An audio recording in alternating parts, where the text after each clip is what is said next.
அம்மாவும் எங்கள் பெரிய பொண்ணுமுங்க வியாழக்கிழமை சாயந்தரமாக வீட்டுக்கு வந்திருந்தாங்க. அம்மா வீட்டுக்கு போயிட்டு வந்தாங்க. எங்கள் அம்மா வீடு பார்த்திங்கன்னா ஈரோடு அசோகபுரத்தில் இருக்குது. அம்மா இல்லை, தாய் மாமா மட்டும்தான் இருக்கிறாங்க.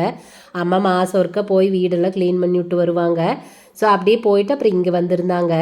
காலையில் நேரத்துலேயே கிளம்புறேன் நாங்கள். அப்புறம் நான் தான், அம்மா எனக்கு சத்துமாக வேணுங்கம்மா, பொருளெல்லாம் கொஞ்சம் வறுத்து கொடுத்துட்டு போங்கம்மா அப்படின்னு.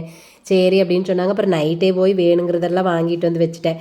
அடுத்த நாள் வெள்ளிக்கிழமை பார்த்தீங்கன்னா பிள்ளைகளுக்கு பையனுக்கு லீவு திடீர்னு. அதே ஏதோ பள்ளிக்கூடத்தில் மெயின்டெனன்ஸ் ஒர்க் பண்ணுறாங்கன்னு திடீர்னு லீவுன்னு சொல்லிட்டாங்க. சரி போ, பிள்ளைகளுக்கு ஜாலியாக போச்சு, விளையாண்டு இருந்ததுங்க.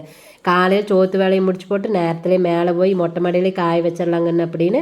அப்புறம் அங்கேயே பைப் இருக்குதுல்ல, அதுலேயே அம்மா ஒவ்வொரு பொருளாக கழுவி கழுவி கொடுத்தாங்க. பிள்ளைங்க கொண்டு போய் என் துணி மேலே எல்லாத்தையும் காய வச்சுட்டு வந்தாங்க. மோடமாக இருந்துச்சு, வெய்ய அடிச்சிருந்தா சீக்கிரம் காஞ்சு போயிருக்கு. அப்புறம் சித்த நேரம் அங்கேயே இருந்து அந்த பொருளையெல்லாம் இன்னொரு தொலை விட்டு வந்தோமா. அதுக்குள்ளார பார்த்தீங்கன்னா பக்கத்து வீட்டில் பாருங்கள் 3வது மாடி. அதில் வந்து மயிலேறி தோகை விரித்து ஆடிக்கிட்டு இருந்துச்சு. அதே வேடிக்கை பார்த்துட்டு இருந்தோம்.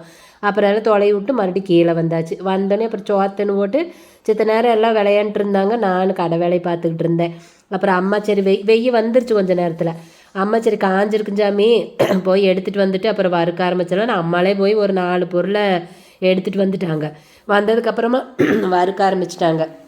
அப்புறம் அம்மா சரி போய் மீதி பொருளை பிள்ளைகளை எடுத்துகிட்டு வர சொல்லுங்கன்னு அப்படின்னாங்க. சரின்னு பிள்ளைங்க மறுபடியும் போய் மீதி பொருளெல்லாம் அள்ளிட்டு வந்து கொடுத்துருச்சுங்க. அப்புறம் அம்மா எல்லாத்தையும் தனியாக பொறுமையாக எல்லாம் வறுத்து வச்சுட்டாங்க. நான் கடை வேலையை பார்த்துட்டு இருந்த கடையில் வேலை கிடந்துச்சா, அப்போ நம்ம இங்கே வேலை செஞ்சால் அது நின்று போயிருமே அப்படின்ட்டு. அப்புறம் அம்மா நீ பண்ணுங்கன்னு நான் இது என்னாராவது வறுத்துட்றேன் அப்படின்னாங்க.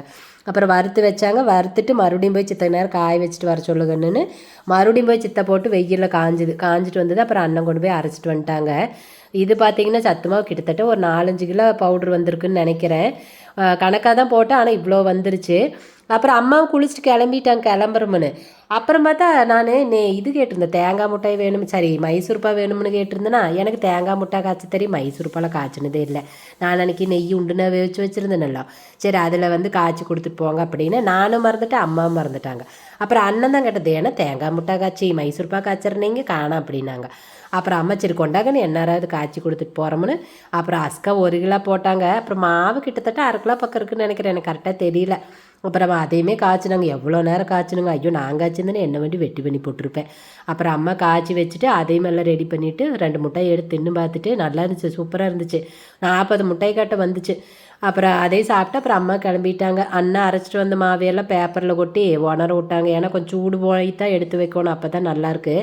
பாருங்கள் எவ்வளோ மாவு வந்திருக்குது அப்படின்னு சொல்லிட்டு. எப்படி எங்களுக்கு கிட்டத்தட்ட 6 மாதத்துக்கு மேலே வருங்க. இன்னைக்கு கேவியத்துக்கு சாயந்தரம் நேரம் பார்த்தீங்கன்னா சத்து மாவு கஞ்சி தான் குடிப்போம்.